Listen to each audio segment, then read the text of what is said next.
আসসালামু আলাইকুম, কেমন আছেন সবাই? আশা করি ভালো আছেন। iTechMamun ইউটিউব চ্যানেলের আরও একটি ভিডিওতে আপনাকে স্বাগতম। আজকের ভিডিওর বিষয় হলো আমরা যারা iOS 17 আপডেট করতেছি, আপডেট করার পরে কিছু কিছু সেটিংস আছে যেগুলো আমাদের বন্ধ করা দরকার। তো আজকের এই ভিডিওতে আমি আপনাদেরকে দেখাবো যে আইফোনের 5টি সেটিংস যা iOS 17 আপডেট করার পরে আপনার অফ করা দরকার। তো চলুন আর দেরি না করে দেখে নিই। প্রথম যে সেটিংসটির কথা বলবো সেটি এয়ারড্রপ সেটিংসের। তো সেটিংসে চলে যাব, সেটিংস থেকে আমরা জেনারেল অপশনে যাব। জেনারেল অপশনে যাওয়ার পরে এখানে এয়ারড্রপ অপশন দেখতে পাচ্ছি। এয়ারড্রপ অপশনটিতে আমরা টাচ করব। এয়ারড্রপ অপশনটিতে টাচ করার পরে এখানে ব্রিং ডিভাইসেস টুগেদার এটা আছে, এই অপশনটি আমরা অফ করব। এটা কেন অফ করব সেটা আগে বলে নিই। এটা আপনি যখন দুইটা ফোনে iOS 17 যারা আপডেট করেছেন, যাদের আপডেট ভার্সন মোবাইল আছে, তারা কিন্তু দুইটা আইফোন পাশাপাশি রাখলে তাদের ইনফরমেশনগুলো শেয়ার হয় বা এয়ারড্রপের মাধ্যমে অটোমেটিক্যালি শেয়ার হয়।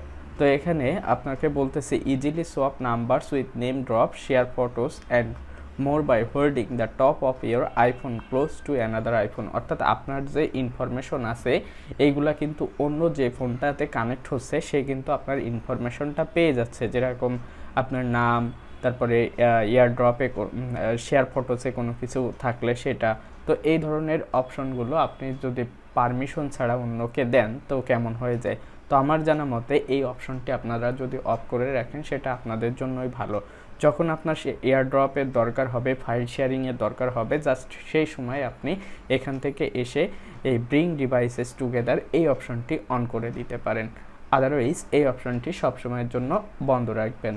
তো এখান থেকে ব্রিং ডিভাইসেস টুগেদার এটা আমরা অফ করে দিলাম। এরপরে যে সেটিংসটির কথা বলবো সেটি হলো স্ক্রিন ডিস্টেন্স। আমরা iOS 17 আপডেট আসার পরে দেখেছি যে আমাদের ফোনে স্ক্রিন ডিস্টেন্স নামে একটি অপশন আসছে, এই অপশনটি। তো এটা আমাদের যদি অন করা থাকে সেক্ষেত্রে আমাদের চোখের জন্য অনেকটা উপকারী। বাট এটা কিন্তু আপনি জানেনই কতটুকু দূরত্বে আপনার ফোনটা রেখে আপনি ব্যবহার করলে আপনার চোখের ক্ষতি হবে না। সেক্ষেত্রে আপনি যদি চান যে স্ক্রিন ডিস্টেন্সের যে অপশনটি আছে এটা বন্ধ রাখবেন, তাহলে আপনার ব্যাটারি ড্রেন বা আপনাকে ফেস ডিটেক্ট করার জন্য অনেক সময় আপনার ফোনটা কাজ করে ব্যাকগ্রাউন্ডে। সো স্ক্রিন ডিস্টেন্সটা যদি আপনি অফ রাখেন সেক্ষেত্রে কিন্তু আপনার ব্যাটারিটা লাইফ অনেক ভালো থাকবে, ব্যাটারি ড্রেন খুব কম হবে। তাই স্ক্রিন ডিস্টেন্সটা আপনি অফ করে রাখলেন। প্রয়োজন হলে বাচ্চার হাতে দিলে তখন যদি আপনি দেন সেক্ষেত্রে একটা বিষয়, বাট আপনি তো নিজে জেনে বুঝেই ফোনটা ব্যবহার করতেছেন, চোখের খুব কাছাকাছি আপনি নেবেন না, সেক্ষেত্রে এখান থেকে স্ক্রিন ডিস্টেন্সটা অফ করে দিবেন। এরপরে যে সেটিংসটির কথা বলবো সেটি হলো সিরি, হেই সিরি আর সিরি। আগে আমরা সিরিকে হেই সিরি বললে দেন এটা আমাদের ডাকে সাড়া দিত বা আমাদের ফোন অ্যাক্টিভ হতো।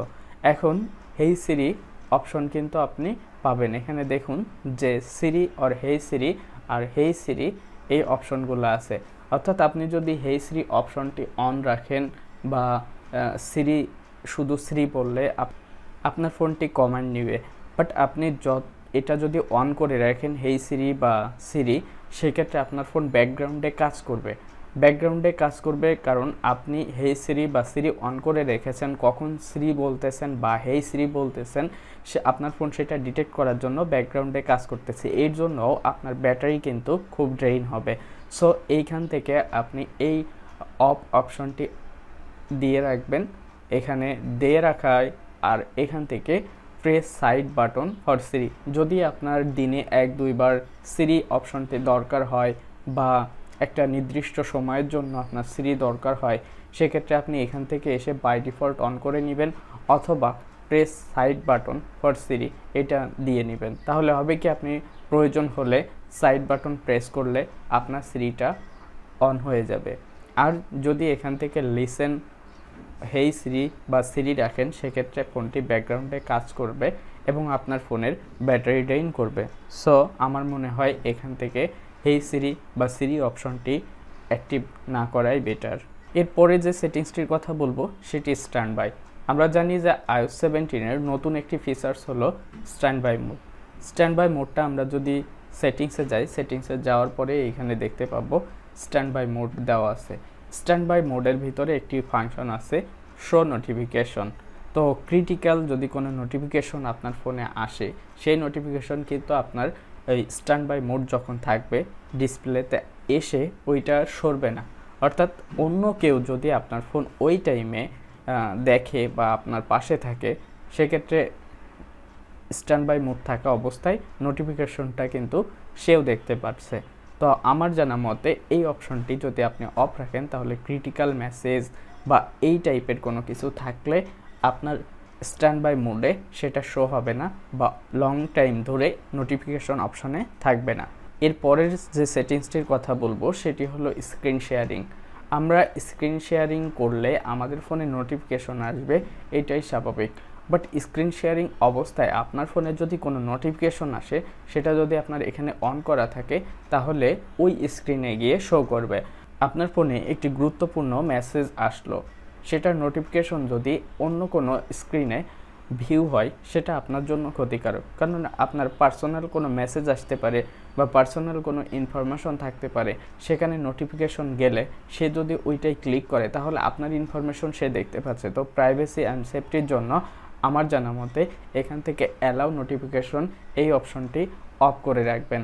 তাহলে আপনার স্ক্রিন শেয়ারের পরে কোনো নোটিফিকেশন আসলে আপনি ব্যতীত অন্য কেউ আর দেখতে পারবে না। তো এই ছিল আজকের ভিডিও। আশা করি ভিডিওটি ভালো লেগেছে। যদি ভালো লেগে থাকে তাহলে অবশ্যই লাইক ও শেয়ার করবেন। এখনও পর্যন্ত আমার চ্যানেলটি সাবস্ক্রাইব না করলে এখনই সাবস্ক্রাইব করে নিন, পাশে থাকা বেল আইকনটি প্রেস করে দিন, তাহলে আমার পরবর্তী কোনো ভিডিও আপনি মিস করবেন না। দেখা হবে পরবর্তী ভিডিওতে। সে পর্যন্ত ভালো থাকুন, সুস্থ থাকুন। আল্লাহ হাফেজ।